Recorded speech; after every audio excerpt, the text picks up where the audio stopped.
Occasionally it's time to throw in an incredibly high volume workout, and that's exactly what we're going to do today.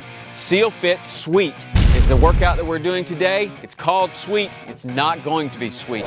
Sweet started with a mile run, and then we did a barbell complex. So we're going to do 4 of those, and that alone is more than what we do on a lot of days, just a standalone workout. After a short rest, we're going to come back and we're going to do a descending ladder of burpees, box jumps, and a 400-meter run. That's going to be for time. We're going to end up with a Tabata Sit-Up protocol, which is a high volume number of sit-ups.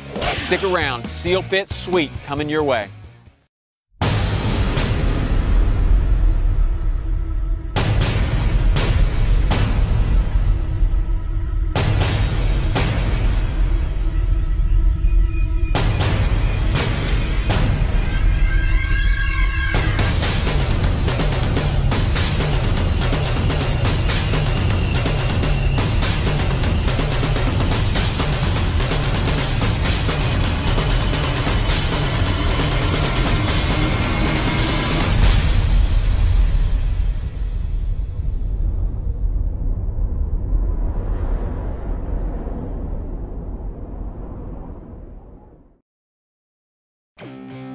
It's going to be pretty good. This is something from SealFit, which is a Navy SEAL kind of combined CrossFit with what they normally do for the Navy SEALs, and we found it and we kind of incorporate it in every now and then. It's a high volume CrossFit workout basically. Even today it looks like a lot of work on the board. It's going to be a lot of work. This is going to take us the full hour, and some people are probably going to leave early, which is fine, but we'll get all this in, no problem. So we'll warm up on our own real quick when people get here.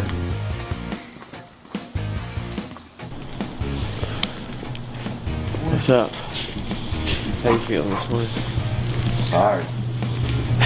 I'm gonna go back to bed. You just saw the workout. Exactly what it says, sweet. It's gonna be a tough one, but it is what it is. Good Wednesday workout. Carries through the rest of the week. You know, I'm tired now, but I'll get pumped up during it, and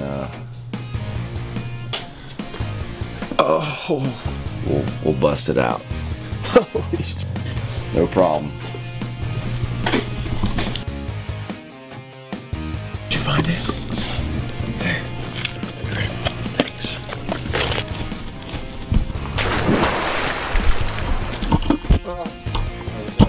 What was that?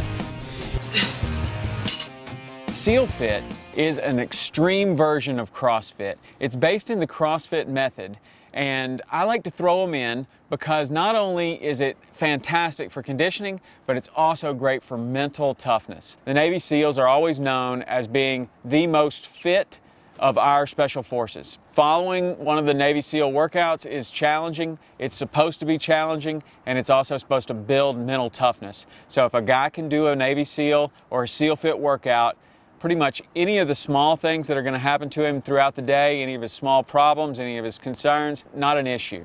You know, once you're able to tackle this much work and this much volume, the small things just don't seem like a big deal. On this particular day, we were doing a SealFit workout called Sweet. And Sweet started with a mile run, and then we did a barbell complex. Now, a barbell complex is really cool because you'll take a barbell and you'll do several different exercises with it before you put it down on the ground. And I like barbell complexes because they'll get your heart rate racing as well as building strength very, very quickly. And so today, we're gonna do deadlift, upright row, squat clean, front squat, and back squat without ever putting the bar down. But the trick to this one is that we're going to do 6 reps of each exercise. So we're going to do 30 reps total before we put the bar down. Once we do that, we're going to add 10 pounds and do it again all the way from 75 pounds up to 105 pounds. Now that alone is a great workout just by itself. You might be thinking, that sounds like my entire workout, or I haven't even done that much work in several years, and for a lot of people that's exactly right. So SealFit's designed with a CrossFit base to try to get people that want to be special operators, that want to try to be a Navy SEAL, to be able to go there and handle the volume that they're going to get when they go into the training. For a bunch of 40-year-old guys, if you can keep up with the Navy SEALs, you're doing pretty well. Now the idea with this workout and any timed workout is to build your work capacity. And your work capacity is your definition of fitness. In fact, that's how CrossFit got started, is really Greg Glassman asking himself this one question: what is fitness and who is fit? And the best definition that he's come up with, and really that anybody's come up with, and if there's a better one out there, I'm looking for it, but it's improved work capacity. We don't want to specialize in anything because we're not trying to be Olympic athletes. We're not trying to be a state champion in something. We just want to be a good dad. We just want to be somebody that can make it through the workday a little bit easier and handle our problems a little bit better. We want fitness across the board, and that's what we're training for right here. And it's always important for us to mark those times down and keep track of them, whether we do it just on the whiteboards at the garage, or if we use a website or anything else, even just a spreadsheet to keep track of those workout times so you have some kind of benchmark when you come back. Form and the range of motion in all of the workouts that we do is of the utmost importance. On something like this, the overall volume, you're going to see form break down. You're going to see guys, they're attempting to do the right form. They're trying as hard as they can, but they're not getting deep enough on their squats, or they're not jumping correctly onto the box jump. And one of the things about this group is that I am working out with them, and I'm not exactly their trainer. So I can't stand next to them and say, no rep, that doesn't count, you got to get deeper.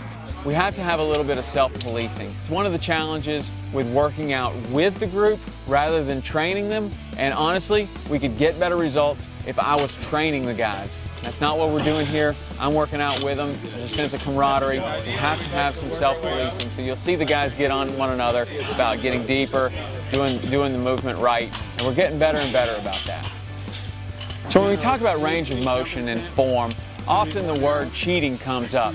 And really we're not talking about somebody intentionally cheating or maliciously saying that they got one score when they didn't get it. But what we are talking about is cheating the movement. A squat should go where your hip goes below your knee. A pull-up should be when your arms are fully extended at the bottom and your chin is over the bar at the top. You get tired and you start cheating the movement, and maybe it's even unintentional. But in a competition setting, those reps don't count.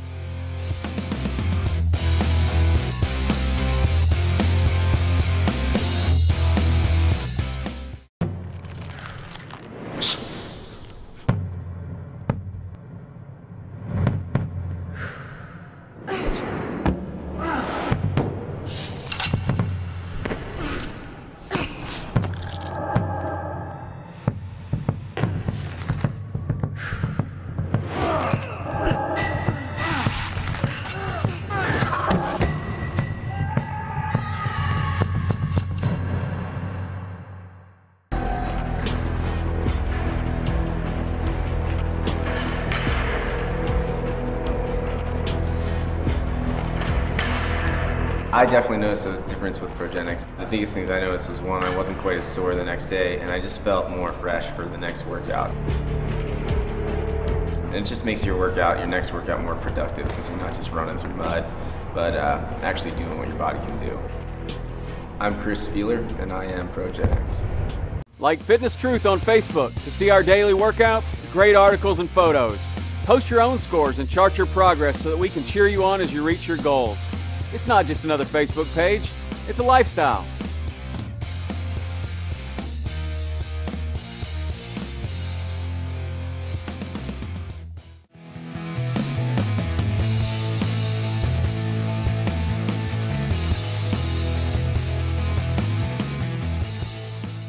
So the main way that a lot of people use a tire is simply to flip it over. Now flipping a tire is a lot like a clean and jerk, where you come up here and push, okay? We're gonna just basically pick this tire up here, pick it up, push. Come through, do it to the other way, okay? You wanna make things a little tougher? Jump through, flip it, come back through. Flip it. Make it a little tougher. Jump through. Burpee. Flip it. Burpee. Flip it. All right. I'll also use a tire as just a place to do burpees.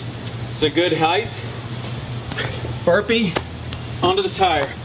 Burpee onto the tire. Okay. So I can use it just as a plyo box too. Okay. So up, down. There's a lot of uses, but my favorite one ever is hitting it with a sledgehammer. Hitting a tire with a sledgehammer is a fantastic conditioning exercise. It gets out a lot of frustrations. So there's a lot of places where you can go and get a tire like this, and mostly for free. You don't need to spend any money on it. You can probably go to the dump or any other place. Get a tire, hit it with a sledgehammer 100 times. Flip it, do burpees. And as you get stronger and in better shape, you can move to a bigger and bigger tire. Incorporate it into your routine. If you don't know what to do, head to my website. I'll show you some. Hang on. That's hard. We're going to come back with a timed workout where we're going to try to get as much work done in the shortest amount of time as possible. Now that's work capacity. We've talked about work capacity before, but improved work capacity is the definition of fitness that we go by. We want to be able to do more work in less time.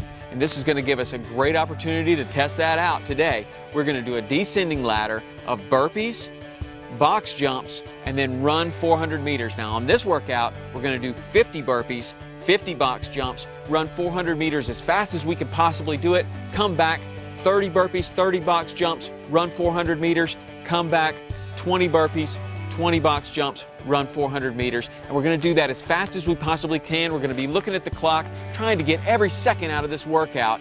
Then we're going to document our times because we will come back to this. And this is an excellent travel workout, an excellent workout if all you have is a park bench. You can do this workout. Run 400 meters, jump on that park bench, do 50 burpees. And a burpee is where you drop down, hit your chest, do a push-up, stand up, and jump above you, and a lot of times we'll clap overhead. Now the burpee is the foundation of our fitness. That is the best conditioning exercise that does not involve running, because you can do burpees in a 6-foot square and you can stay in reasonably good shape simply with that one conditioning movement. I love the burpee, and so when I see it in a SealFit workout, it's something that really catches my eye, and I think we should do that. Some of these guys, you know, are really good at burpees, and other guys, it's their Achilles heel. And if a burpee isn't your Achilles heel, well then maybe the box jump is. Now the box jump always leaves me sore, but it's a plyometric exercise, which means that we're going to be jumping from the ground up onto a box that's 24 inches tall. This is a very challenging exercise because it's getting a lot of spring out of your legs. It's helping you increase your vertical leap, but it's also burning your lungs. So between the burpees and the box jumps, you're dying. And then we're going to add to that a 400-meter run as fast as you can. When we come back from that 400-meter run, again, we're going to hit the burpees and the box jumps with 40, run again, 30, run again, 20, run again, 10. And I'm telling you, at the end of this workout, it's going to be everything you can do to stay on your feet.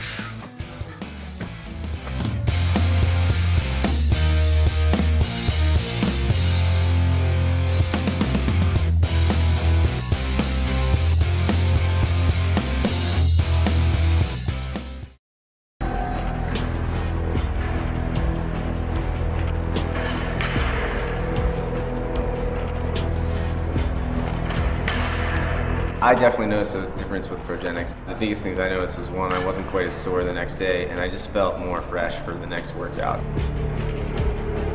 And it just makes your next workout more productive, because you're not just running through mud, but actually doing what your body can do.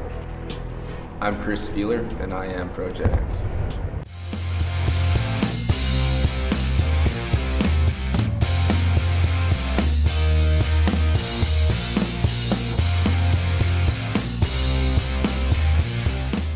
There's a piece of equipment called a GHD, a glute ham developer, and a lot of the CrossFit workouts call for them, tend to cost about $1,500 to $2,000 a piece. So one of the guys that's in the workout, Chris, he owns a big construction company and he's got a welding shop. So I showed him a picture. It's like, man, you think you could make one of these? And not just one of these, but do you think you could make one that would be, you know, like have 20 stations on it? He looked at it, he said, yeah, man, no problem. We can do this for about 500 bucks. What's up, Chris? Hey Tom, how you doing? Good, man. Good to see you. What do you got? Got our GHD plans. That's awesome. Let's check it out. Okay. So this is your door shop? This is the shop. We make all our door frames in here. Awesome. Man, check it out. Mike, this is Tom. Hey, how's it Mike going? putting all this together for us. Nice to see you. So you got us all almost ready to go. God, it looks awesome. Yeah, we're getting there. We got most of the parts cut for assembly, and then as soon as we get all the parts to the whole machine drilled, cut to size, formed, and everything, then we'll start our assembly. Basically, this is your adjustment pin, right? Pull it out. Your cam lock. And adjust it. And once you get it where you want it, lock it back in. And then you've also got the pad that you rest on. Yeah, that looks perfect, man. Made out of PVC. Just PVC pipe cut in half. Cut Cheap, in half. easy, replaceable. I love it. And we're just probably gonna be sitting outside all the time, so this is perfect. It'll do great in the weather. Yeah. So this thing's obviously gonna be super heavy. I mean, that looks like a lot of material. We'll have to get all the guys come down here in one of your trucks maybe and load that thing on there and take it over, and then the next morning we're gonna have a terrible GHD workout. They're gonna hate you.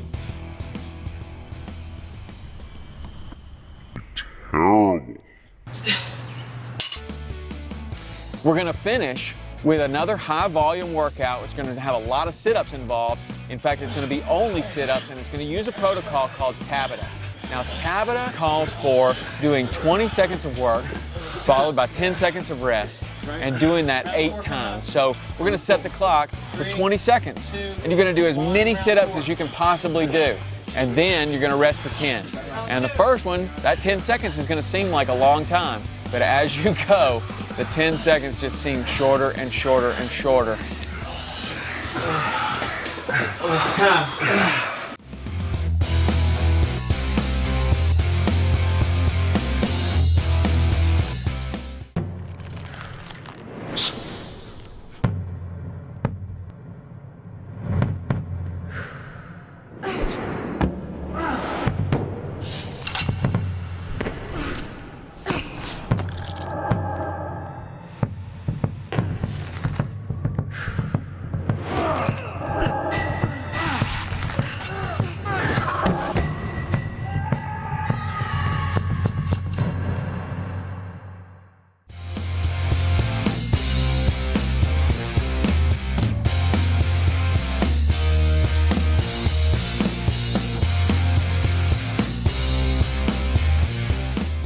All right, so I just went to the grocery store to get my week's supply of staples. Not everything we're gonna eat for the week, but the staples that we like to have. So let's see what we got.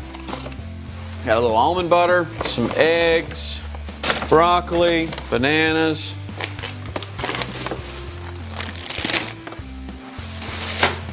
nuts, and sweet potatoes, and some milk. So these are the staples that we need every week. We're gonna go back and we're gonna get some kind of greens, some kind of vegetables. We're gonna get a good supply of fruit. The kids like fruit, I like to eat fruit. It's a great source of carbohydrates. And we're also gonna have our protein for the morning in the form of eggs, but we're probably gonna be eating steak, chicken, fish as well, and we'll probably buy that on the day that we're gonna eat it. What I try to do in my eating is try to eat real food and try to eat as close to the source as possible. So, in other words, instead of eating banana bread, I'm gonna eat a banana.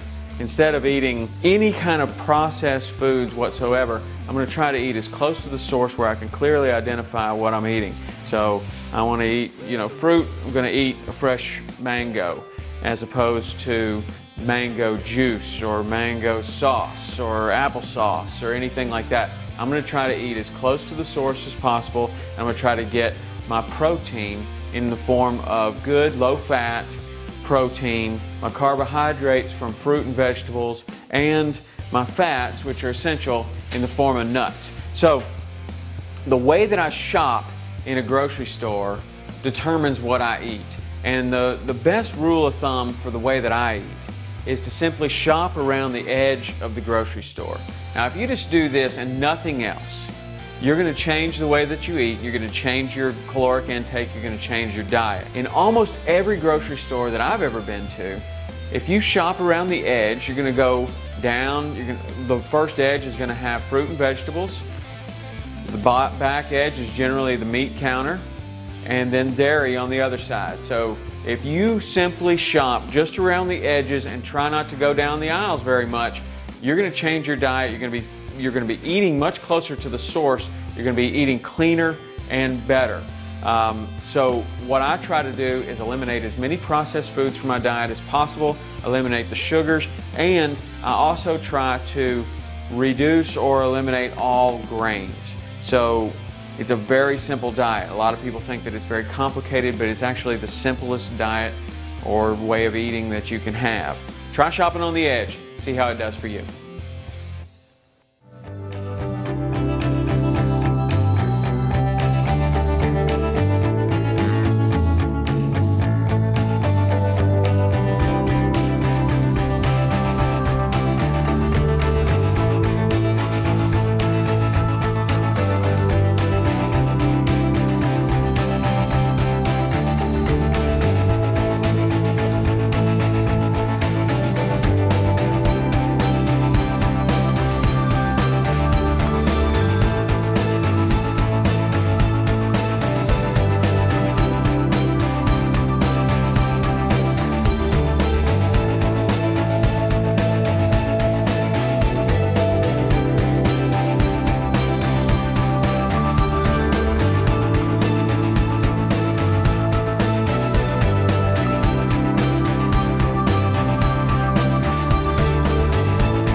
No way.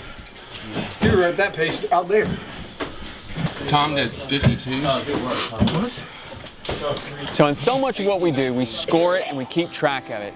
This helps us to build intensity, and building intensity, the more intensely you can do a workout, the better results you're going to get, always. Man, these guys clear out of here fast, don't they? See ya. See you later. See you, man. See ya.